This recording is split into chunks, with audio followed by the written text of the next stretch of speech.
Owen McGrath's looking very despondent and disappointed. I must say I felt that he was doing well in the second half. I He was think more you can feel it involved. maybe hard done by that he was taken off. But again, Marty, they weren't making any inroads. I mean, there's plenty of ball gone in there, and they weren't actually bringing down that lead. James Ryle, half blocked by Seamus Prendergast. Comes back for Ken Coogan.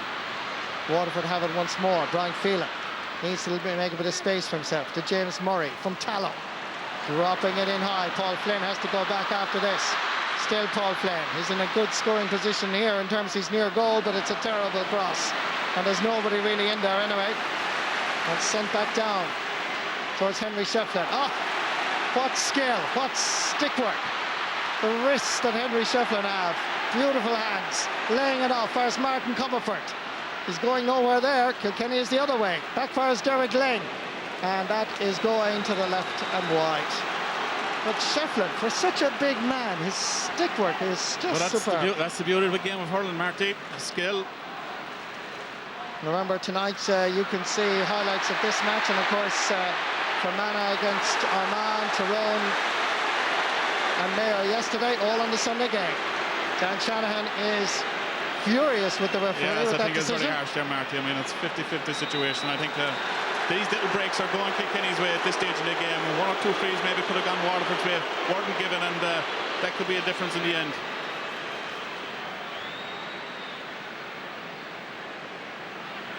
Nobody leaving Croke Park. 3-11.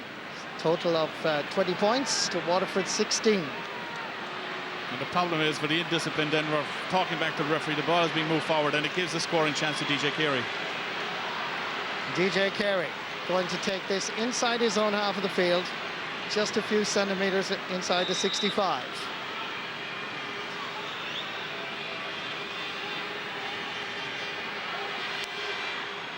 Didn't quite connect the way he desired. Goes all the way back past Owen Kelly. He took it off the hurley of Ken McGrath, but he's down there, helping out his defence. Good block down. Waterford have it once more. Still within the playing area. Picked up nicely by Derek Lake. Being chased by Jack Kennedy. Laying it off as Martin Comerford. Comerford onto his right-hand side, but it's tailing to the right and wide. Just over 4.5 minutes left in this All-Ireland hurling semi-final. It's still anybody's game. Oh, fabulous catch by Peter Barry. Referee claims he was fouling after losing possession. I think he's been going for a third man tackle. He gave away a ball, but he actually, fantastic catch, and that's been the feature of Kilkenny this afternoon. Straight up into the air. Watch when the ball comes away from there. He actually gets rid of the ball, but he holds the Waterford player from actually trying to get to the ball, and deservedly it's a free into Waterford. Now, what will Paul Flynn do here? Drop it in or tap it over the bar? Put the ball over the bar, Martin. So let's see.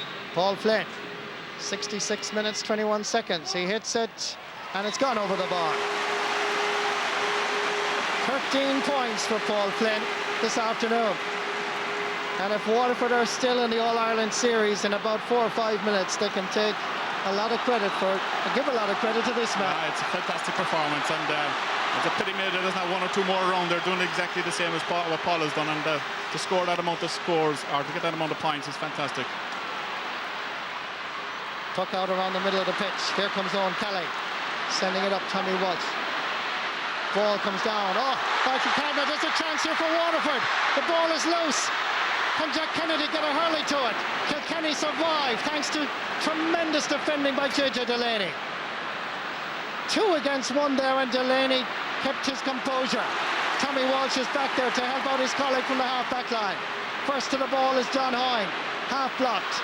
Martin Comerford now out around the middle of the pitch as Kilkenny defend admirably. Line ball, far side of the field. But what a chance, Marty. I mean, we saw the first half was slipped by the defender, and the forward is inside, and the goal was open for him to actually put a ball inside in the back of the net, and that could be a crucial one by the time this game is over.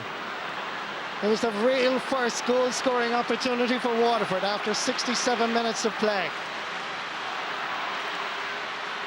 Breaking ball again. Ken Cogan helping out his defence. Martin Comerford now out as a half-back. In towards the corners. James Fitzpatrick getting there first, however, is Owen Murphy.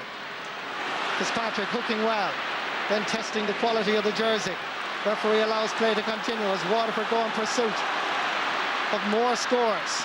Paul Flynn almost had the ball. JJ Delaney and Tommy Walsh is there. Number 19 is Paul O'Brien, and as Tommy Walsh lifts the sliotar into the air and connects with the ash. Down fares Martin Comerford. His height and advantage over at the far side, now at right half forward. Owen Murphy tapping it down as Waterford lashed more missiles in around the Kilkenny goalpost. This is Ken McGrath. What's he doing up here? The centre half back, laying it off. First Paul Flynn, half blocked. Michael Kavanagh is back there for Kilkenny as they survive once more. Henry Shefflin in a race for possession with Tony Brown. Shefflin passing it coolly, calmly.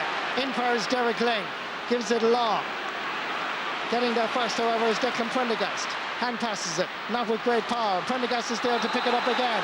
There's a wild pull by John Hoyne, and this is going to be a free for Waterford. And the referee, Aidan McSlivna, gone back to have a word with the Greg Ballycallan man. I give credit to Waterford. They're throwing everything at Kilkenny at this stage. Ken McGrath has gone up into the full forward line as well. They know they need a goal now to get this game back into the melting pot and maybe draw the match. Yellow card for John Hoyne. The free going to be taken inside the Waterford half of the field. As we head towards the full-time whistle. Less than 30 seconds left. Here's John Hoyne here, pulling across Declan Prendergast. No doubt about it, Marty. It had to be a yellow card. He was late for the challenge. Waterford have to get a goal. 69 minutes, 49 seconds. 10 seconds left in actual playing time. Shawnee McMahon has been informed, the linesman, of how much time is going to be added on. 2 minutes to be added on in Croke Park in this All-Ireland semi-final. Dropping it in is Dave Bennett. Is there a connection? It comes out first Ken Cogan. Manfully, Kilkenny guard their goal and help out James McGarry. Waterford try and keep the pressure on. Comes far as Martin Comerford. Lays it off to Henry Shefflin. They're all playing backs now. Shefflin in front of the Cusack stand. Gives it plenty of air. Eno Regan is coming off his goal line. Gets there ahead of anybody else and sends it back down into the Kilkenny half of the field. 2 against 1 here. Bit of calling, a bit of communication. Waterford retain possession. There's a chance here in front of the goals. And it's still there. Waterford try and get the ball in the net. James McGarry gets a touch. Cleared. Kilkenny live on their edges of the ball sent out the field. Grasped again by Tony Brown. Sent back in again. Waterford dropping in these high missiles. Wonderful catch. This time by Jack Kennedy. He squeezes it out, but again a Kilkenny defender is there. Manages to get out first Comerford. Now playing at centre half back. The All-Ireland champions playing with power, passion and heart. Can they survive? Can they get to the All-Ireland final and go for it 3 in a row? Or can Waterford get there for the first time since 1963? Jack Kennedy getting inside one, taking a shot and sending it over the bar. It's breathtaking. It's heart-stopping. It's fantastic stuff, and great credit to Waterford. They never say die attitude. They kept fighting, plugging down that lead, and that's a storming finish they're putting in there, and being very unlucky that they haven't got the equalising goal. 71 and a half minutes. Possession now absolutely crucial. And a fabulous catch by the captain. Laying it off first, DJ Carey. Inside is Eddie Brennan. Eddie alone, front, shoots and sends it over the bar. A goal and a point for the Greg Ballycallan man. And Waterford have to get a goal to draw level. It's a goal or nothing. The Munster champions, are they going to go down like they did in 2002? But the second half, they played for 35 minutes. It's all or nothing here. Breaking ball comes out. Dan Shanahan chasing after it. Now more than ever, they need something out of Dan the man. But the sideline ball goes to the Cats. 72 and a half minutes played. Our Kilkenny heading for the All-Ireland final to play the winners of Cork and Wexford. Aidan McSlivna wants the sideline to be taken quickly. It looks as if this is the end of the journey for the Munster champions from Waterford. Ken Cogan from Tullaroan in no rush. And would you blame him? Sideline cut is taken, referee blows his whistle, and Kilkenny are in the All-Ireland final. Waterford are devastated. none more so than Paul Flynn. Eddie Brennan consoles with him. This was going to be their year, they felt. After winning the Junior All-Ireland football title yesterday against Leitrim, they felt this was their weekend. But for Brian Cody, it's a chance of history and a historic 3 in a row. No doubt about it, Marty. And I suppose when you look back at it, I'm sure Waterford will be disappointed with the goals that is conceded in the first half. Because if they played like they played in the last 10 minutes, they certainly would have put up a greater challenge to Kilkenny. But you have to give credit to Kilkenny. They've been through an awful lot, Marty, in the last couple of weeks. Stood the test of time. Came out again today and gave a powerful performance. I'm sure Brian Cody won't be very, very happy with the second half performance on the basis that they missed an awful lot of chances to kill off the game and allowed Waterford back into it. But you have to take your hat off to Waterford. This never say die attitude, and we always felt even in the Munster Championship when the games were going against them, they battled and they got themselves back into the game. And I said previously, they were just very unlucky that they didn't get a goal there to equalise the match. Well, you saw the expression there on James Murray, the cornerback, the bearded man from Tallow. Waterford cannot believe it. They really felt that having beaten Clare and Tipperary and Cork, that they could then face undoubtedly the best team in the country, the men from Kilkenny. But Brian Cody has reorganised this Kilkenny team. For Paul McGrath, despite a wonderful performance here, scoring 13 points, it's Brian Cody that leads his team back to Croke Park and a chance for winning 3 in a row. And you'd have to say, no team deserves that opportunity at least than these Kilkenny men. Well, they showed themselves. People asked the question, would it be tired? I mean, after all the games that they had, and certainly looked that way in the last 20 minutes. The legs were gone from a lot of the players out there, but they battled and they battled hard, and I think credit will have to go to their defensive unit as well. I mean, they came out time and time again with balls in their hand, Marty, and the Waterford half-hour line just could not get near them. And I suppose, I mean, the ploy of leaving Tommy Welsh, the extra man there in the last couple of minutes, yeah, I mean, that's the bitter pill you have to swallow, losing in All-Ireland semi-final. It's a huge one, Marty, and I'm sure Waterford players, I mean, they'll be thoroughly upset. I mean, there was a lot of expectation. I mean, John Milan missing today, was he the ingredient that would have ignited that forward line? I mean, these questions will remain to be answered. I mean, certainly he would have been more of a threat inside the full forward line, and there would have been maybe a lot more goal-scoring threats came as well. And Waterford up to now in the championship, they've been scoring a lot of goals, but today they failed to do so, and that was probably the difference in the end. Yes, indeed, John Milan must have lost to that full forward line, and Waterford will go home devastated and disappointed, but they have certainly brought great joy to the people of Waterford, winning a really enjoyable Munster Hurling Championship. But on this particular occasion, when you have players like Michael Kavanagh, who was dropped after the Leinster Hurling final, coming back into the side and knowing that he had to prove a point, as if he had. Yeah, I mean, that was the big burning question from Brian Cody. I mean, would he bite the bullet and bring back Michael Kavanagh? And he did, and he brought Tommy Welch from the half-hour line back into defence as well, and it bolstered the defence. And I mean, in any game of hurling, you build from the back, Marty. You get your 6 backs in place, your goalkeeper, and you stop your opposition from scoring. You build from there, and he always knew there was plenty of talent up front. Well, the news from Croke Park, Kilkenny, the All-Ireland champions, continue on the journey for the 3 in a row. They're in the final. They beat Waterford on this scoreline, 3 goals and 12 points. Kilkenny, 18 points, Waterford.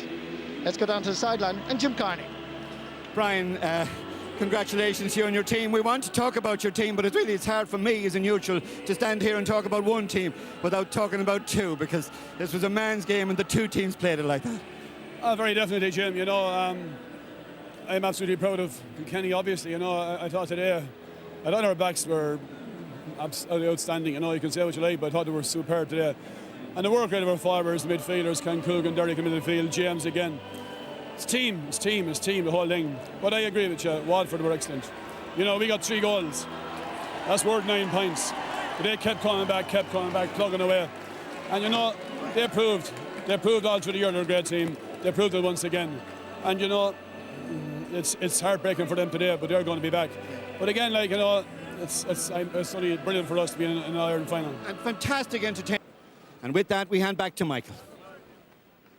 Jim, yeah, great day for Kilkenny hurling. Brian Cody, obviously a very happy man after all of that. They went to the All-Ireland final once again. That little piece of history is still ahead of them. But heartbreak, obviously, on the day for Waterford. Looking back on that game, Cyril Farrell and Gerald Nan, difficult to sum it all up. I mean, Kilkenny were brilliant. Waterford tried hard, but it just didn't work for them. I think you put your finger on it at half-time, Michael. Would Kilkenny's tiredness show in the second half? It definitely showed in the last 25 minutes.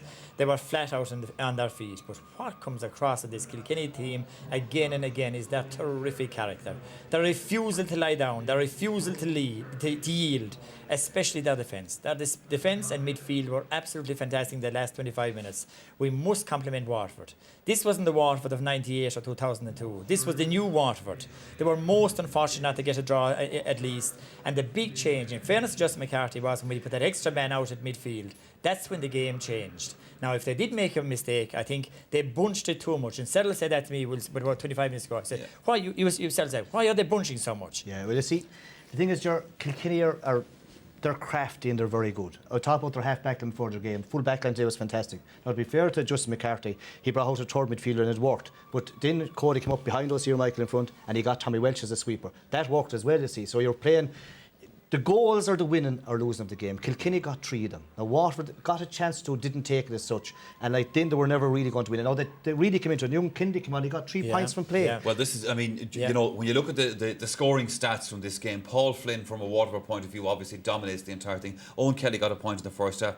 Young Jack Kennedy came in at half-time. He got 3 points. He did. And Paul O'Brien as well came in and played very well. Yeah. And he was the most unfortunate with that goal. He just didn't come up right for him. And if this is one of Jack Kennedy's points, just to emphasise. He's a talent for the future for Waterford. Yeah, well, he's the kind of the white hope down there, and he tore into it and came on. You know, I was surprised when he took off Owen McGrath because he was doing a lot of work. Maybe not scoring, but doing a lot of work. High ball got in, great catch here. Left-handed, bang over the bar. That's what wasn't happening. Okay, Paul Flynn was doing it. I think Paul Flynn got 13 points altogether. He got 13 points, but this Kennedy guy came on and got 3 from play, which is a great return against a great Kilkenny defence. Yeah. Isn't it often scoring 13 points in the semi-final and end up on the losing There's no doubt. There was that chance there. You mentioned there was that chance there for Waterford. Yeah. It's so unfortunate the ball gets stuck under your feet. Kilkenny were on their last legs at that stage, Michael. They were just flat to the boards and they were just holding out Hurling in. As you said, Tommy Welch was guarding the full back line. He was just there standing in front of the back line. But then the one chance came, you know. And if they had got that chance, they could have won the game because the flow of the game was with them at that stage. But, you know, I suppose when it comes down to it, that bitter craft that Kilkenny have, that resilience, that desire they have to win that third in a row, that's what kept Kilkenny going in the end. They were working from memory, really, you know, because the legs of so many players were gone. But I'll tell you, that team has character. And now that they're in the final, they're going to take some stopping. Oh, they sure are. But I mean, I'm sure every Kilkenny heart was stopping when that ball came scuttling in around here, kind of, and it could have ended up anywhere. Yeah, it could have. And if Waterford had to get a goal at that stage, you'd feel that the flow was with them. But no more than clear the first day, you'd imagine near the end of the game or into extra time that they were on top. But here, you see this ball going, just breaks there. The Kilkenny back forward doesn't come up for him, can't get a touch, flick across here. And Kilkenny backs, keep shoving it. Watch Tommy Welch, he'll come around in the middle in the second. Little flick out, JJ Delaney, brilliant player. These guys are very, very good. I think the Kilkenny half-back line are completely underrated. Okay, Tommy Welch is flamboyant, but you have Delaney and Barry who catch a lot of ball, left on the top, catch with the right, and if they don't strike, they'll give a little hand pass to someone else on an overlap and drive it out. There's the real kind of the engine, and the 2 boys midfield. Now, okay, you know, they're a bit wayward. Ling is good, gets a few points again. Coogan put a lot of balls away, but he does a terrible lot of work. That 5, that's the triangle. Now, if it's Wexford or Cork in the final, they have to get on top there. If they don't, they're not going to win. But Barry was a colossus today. He was absolute colossus in the back from beginning to end, and even right there at the end, that magnificent catch he made. You know, the ability of Kilkenny to win ball in the air, especially in their defence, was the thing that held them. Because, in fairness, now we criticised the Waterford full back line, the Waterford backs in the first half, but they cleaned out everything. Once they got that extra man there to protect them, they just cleaned out everything in the second half. Okay, gentlemen, we have a quick break to take. We're still here at Croke Park. More to talk about this All-Ireland semi-final after that.